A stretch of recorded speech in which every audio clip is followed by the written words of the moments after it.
Happy home chef Sukanya. அவங்களுக்கு சுகன்யா வந்து டெய்லியும் வந்து சூப்பரான ரெசிபி செய்வாங்க. ஆனா அவங்க விளாக எடுத்து போட மாட்டாங்க. நான் ஆல்ரெடி அவங்க கிட்ட சொல்லியிருக்கேன் விளாக் எடுங்க அப்படின்னு சொல்லிட்டு. ஸோ அவங்களோட ஃபர்ஸ்ட் விளாக் இந்த சேலஞ்ச் அக்செப்ட் பண்ணி செய்யணும் அப்படின்னு நான் ஆசைப்படுறேன்.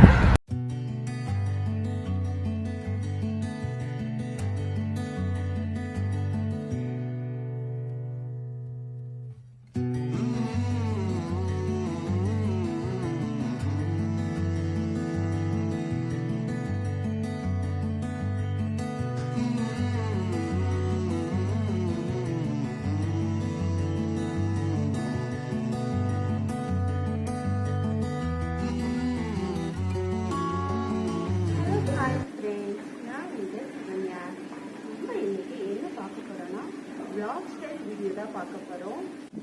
என்னடா இவ சாரில வந்திருக்காளேன்னு பாக்குறீங்களா? நம்ம அன்பு மகள் SareeChallenge வந்து எனக்கு சாரி சேலஞ்ச் பண்ணாங்க. அவங்க அந்த சாரி சேலஞ்ச் கொடுத்ததுக்கு நான் தேங்க்ஸ் பண்றேன். ஒரு குட்டி சர்ப்ரைஸ் இருக்கு, அது என்னன்னு பாக்குறீங்களா?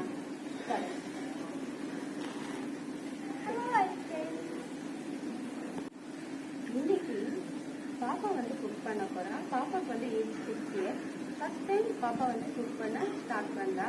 நான் ரொம்ப எக்ஸைட்டா இருக்கேன். என்ன குக் பண்றா, எப்படி பண்றான்னு வாங்க பார்க்கலாம். வீடியோ வந்து ரொம்ப இன்ட்ரெஸ்டிங்கா இருக்கும். குக் பண்ணாம பாருங்க.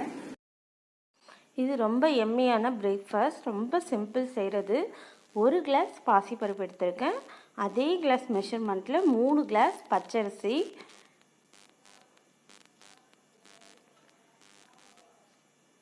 1 கிளாஸ் பாசிப்பருப்பு, 3 கிளாஸ் பச்சரிசி, டோட்டலாக 4 கிளாஸ் ஆகுது. அதனால் இந்த குட்டி டம்ளர் எடுத்திருக்கேன். இப்போ அரிசியை நான் தனியாக சிம்மில் வச்சு வறுத்துக்கிறேன். லைட்டாக அரிசி வந்து கொஞ்சமாக சூடானா போதும். நம்ம தொட்டு பார்த்தோன்னா கை பொறுக்கிற சூடு இருந்தாவே போதும். ரொம்ப ஹெல்த்தியும் கூட. இந்த பிரேக்ஃபாஸ்ட் பார்த்திங்கன்னா ரொம்ப ஈஸியாக குயிக்காக செஞ்சிடலாம்.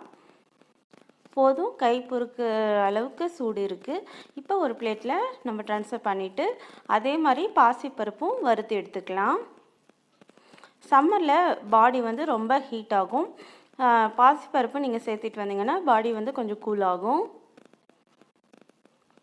வீக்லி ஒரு 3-4 வாட்டியாவது நீங்கள் எடுத்துக்கோங்க. பாசிப்பருப்பு பாயசம், இல்லை டால் ஃப்ரை, பொங்கல், இல்லை இந்த மாதிரி பிரேக்ஃபாஸ்ட் ஏதாவது டிஃப்ரெண்ட்டாக. பொங்கல் பிடிக்காதவங்களுக்கு இந்த பிரேக்ஃபாஸ்ட் வந்து ரொம்ப பிடிக்கும். ரொம்ப ஈஸி குக் பண்ணுறது. நம்ம எங்கேயாவது ட்ராவல் பண்ணிட்டு வந்தோம்னா டயர்டாக இருக்கும். அப்போ வந்து இது செஞ்சிங்கன்னா ரொம்ப ஈஸியாக இருக்கும். பிரேக்ஃபாஸ்ட் நம்ம வீட்டிலே ரெடி பண்ண மாதிரி இருக்கும். இதுவும் நல்லா ஃப்ரை பண்ணி எடுத்துகிட்டு ஒரு சைடு விட்டுறேன். இது வந்து இப்போ டைரெக்டாக நம்ம குக்கரில் தான் செய்ய போகிறோம். ஒரு 1.5 ஸ்பூன் ஆயில் ஆட் பண்ணிக்கோங்க. கடுகு ஆட் பண்ணிவிட்டு கடுகு வெடிக்கவும் 2 காஞ்ச மிளகா, இல்லை உங்கள் வீட்டு காரத்துக்கு ஏற்ற மாதிரி நீங்கள் எடுத்துக்கோங்க. காஞ்ச மிளகா கொஞ்சம் நல்ல காரமாக வேணும்னா அதுக்கு தகுந்த மாதிரி கொஞ்சம் அதிகமாக எடுத்துக்கோங்க. நான் 2 காஞ்ச மிளகா கிள்ளிக்கிறேன். கொஞ்சமாக உளுத்தம்பருப்பு ஆட் பண்ணிக்கிறேன். இது லைட்டாக ஃப்ரை ஆகவும் பெருங்காயத்தூள் நான் ஆட் பண்ணிடுறேன். கருவேப்பிலை தான் இதுக்கு கொஞ்சம் வாசனையாக இருக்கும். இப்போ நம்ம எந்த கிளாஸில் மெஷர் பண்ணோமோ அந்த கிளாஸில் 12 கிளாஸ் நான் தண்ணி ஆட் பண்ணிக்கிறேன். 4 கிளாஸ் டோட்டலாக நம்ம எடுத்திருக்கோம். அதுக்கு நாமும் 12, அந்த கால்குலேட்டில் நம்ம 12 கிளாஸ் தண்ணி எடுத்துக்கிட்டு உப்பு ஆட் பண்ணிடுறேன். உப்பு ஆட் பண்ணிவிட்டு தண்ணி வந்து நல்லா பாயில் ஆகும். நான் பருப்பும் அரிசியும் நல்லா மிக்ஸ் பண்ணிட்டேன். அதை இதில் ஆட் பண்ணி கலந்து விட்டுறேன். நல்லா கலந்து விட்ட பின்னாடி தண்ணி வந்து நல்லா பாயில் ஆகட்டும். பாயில் ஆன பின்னாடி நம்ம வந்து குக்கரை க்ளோஸ் பண்ணி விசில் போட்டு வச்சிடலாம். ஒரு 3 விசிலில் நீங்கள் ஸ்டவ் ஆஃப் பண்ணிடலாம். குக்கர் விசில் வரத்துக்குள்ளே ஃப்ரெஷ்ஷான மாங்காய் இப்போ கிடைக்கிது இல்லைங்களா சீசனில், அதனால் நான் மாங்காய் 1 எடுத்துருக்கேன். மாங்காய் எடுத்து நல்லா குட்டியாக கட் பண்ணி எடுத்துக்கிட்டேன். அதில் அப்படியே நம்ம பச்சை மிளகாய் தூள் ஆட் பண்ணிவிட்டு தேவையான அளவு உங்கள் வீட்டு காரத்துக்கு ஏற்ற மாதிரி உப்பும் ஆட் பண்ணிடுறேன். கலந்து விட்டுக்கலாம். நல்லா கலந்து விட்டுட்டு தாளிச்சிட்டோன்னா ரொம்ப ஈஸியாக இப்போ நம்ம அந்த குக்கர் விசில் வரத்துக்குள்ளே இந்த மேங்கோ பிக்கிள் வந்து நம்ம ரெடி பண்ணிடலாம்.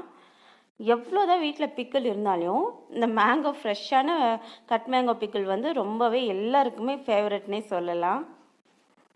எத்தனை பேர் இதை வந்து அப்படியே சாப்பிடுவீங்கன்னு தெரியல. நான்லாம் அப்படியே தான் எடுத்து சாப்பிடுவேன். வயிறு வலிக்கும்னு தெரியும், இருந்தாலும் நம்ம எடுத்து சாப்பிடுவோம். இப்போ லைட்டாக எண்ணெய், கடுகு, உளுத்தம்பருப்பு ஆட் பண்ணி அது நல்லா வெடிக்கவும் பெருங்காயத்தூள், கருவேப்பிலை போட்டு தாளித்து நம்ம கொட்டிடலாம். அவ்வளோதான். இது ரொம்ப ஈஸி தான் கட் மேங்கோ பிக்கிள். பெருங்காயத்தூள் தான் நம்மளுக்கு கொஞ்சம் வாசனையை கூட்டி கொடுக்கும். கருவேப்பிலையும் மறக்காமல் ஆட் பண்ணுங்கள். அந்த கருவேப்பிலை எடுத்து சாப்பிடும்போது நல்ல டேஸ்ட் கிடைக்கும் உங்களுக்கு. ரொம்ப ஈஸியாக மேங்கோ பிக்கிள் ரெடி ஆயிடுச்சு. இப்போ விசிலும் 3 விசில் வந்தாச்சு. இதையும் இறக்கி ஓப்பன் பண்ணி பார்த்துடலாம். வாவ், நல்ல பலன்னு வந்திருக்கு பாருங்கள். ரொம்ப ஈஸியாக ஃபியூ மினிட்ஸில் நீங்கள் செஞ்சிடலாம்.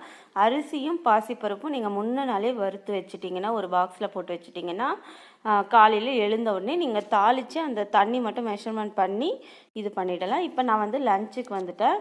லஞ்சு பார்த்திங்கன்னா ரைஸ் பாயில் ஆகிட்டுருக்கு, மிளகு ரசம், வாழைப்பூ க்ளீன் பண்ணி கட் பண்ணி வச்சுருக்கேன், துவரம்பருப்பு ஊற வச்சுருக்கேன், அதுக்கு தேங்காய் துருவல், கேரட் துருவல், இது வாழைக்காய் வேக வச்சு எடுத்துருக்கேன், தயிர். லஞ்சுக்கு முன்னாடி சாப்பிட்றதுக்கு ஃப்ரூட்ஸ். அன்றைக்கி ரசகுல்லா செஞ்சிருந்தேன் முன்ன நாள், அது ரசகுல்லா இருந்தது. சம்மருக்கு சீக்கிரம் கெட்டுடும். இப்போ நான் கேரட் துருவலில் ஒரு கொஞ்சமாக தேங்காய் ஆட் பண்ணிவிட்டு பச்சை மிளகா அதுக்கு மேலே வச்சுட்டு தாளித்து கொட்டுறதுக்கு. இப்போ இந்த தேங்காய் துருவல், காஞ்ச மிளகா, துவரம்பருப்பு, நம்ம ஊற வச்சுருக்க துவரம்பருப்பு எடுத்து ஒரு பிளேட்டில் வச்சுட்டு அந்த துவரம்பருப்பு தண்ணியெல்லாம் கீழே ஊற்றிடலாம். இதை வந்து நம்ம கொஞ்சம் கொரப்பாக அரைச்சிட்டு வந்துடலாம். வாழைப்பூ நம்ம கட் பண்ணி க்ளீன் பண்ணி வச்சோன்னா உடனே நம்மளுக்கு கருத்துடும்.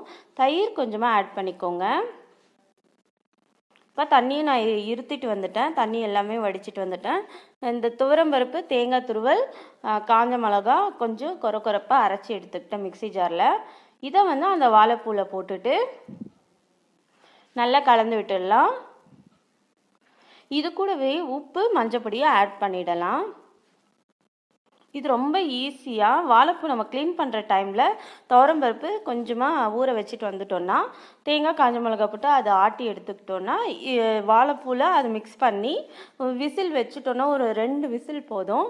2 விசில் வச்சு எடுத்துட்டோன்னா அது வாழைப்பூ பொரியல் ரெடி ஆகிடும். இப்போ இந்த கேரட் பச்சடிக்கு தேவையான அளவு உப்பு ஆட் பண்ணிவிட்டு தயிரும் ஆட் பண்ணி நல்லா கலந்து விட்டுக்கிறேன். இது ரொம்ப ஈஸி. பச்சை மிளகா, கருவேப்பிலை தாளித்து கொட்டிட்டோன்னா போதும். எண்ணெய் ஊற்றி எடுத்து வச்சுருக்கேன். அதில் கடுகும் உளுத்தம்பருப்பு ஆட் பண்ணிவிட்டு பச்சை மிளகா ஆட் பண்ணிட்டேன். பெருங்காயத்தூள் கொஞ்சமாக போட்டுக்கிறேன். அப்படியே தாளித்து கொட்டிட்டோன்னாவே போதும். கேரட் பச்சடி ரொம்ப ஈஸியாக செஞ்சிடலாம். சம்மருக்கு ரெகுலராக பச்சடி சேர்த்துக்கோங்க லஞ்சில். இப்போ இது வந்து நல்லா ஆவியில் வெந்து எடுத்தாச்சு. இதுக்கு நம்ம ஒரு பேனில் கடுகு உளுத்தம்பருப்பு தாளிச்சிட்டு அதோட இப்போ வாழைப்பூ நம்ம வேக வச்சு எடுத்துருக்கிறதையும் போட்டு நல்லா கலந்து விட்டுக்கலாம். ஒரு 10 நிமிஷம் இது அப்படியே லோ ஃப்ளேமில் வச்சு வறுத்து எடுத்துக்கலாம்.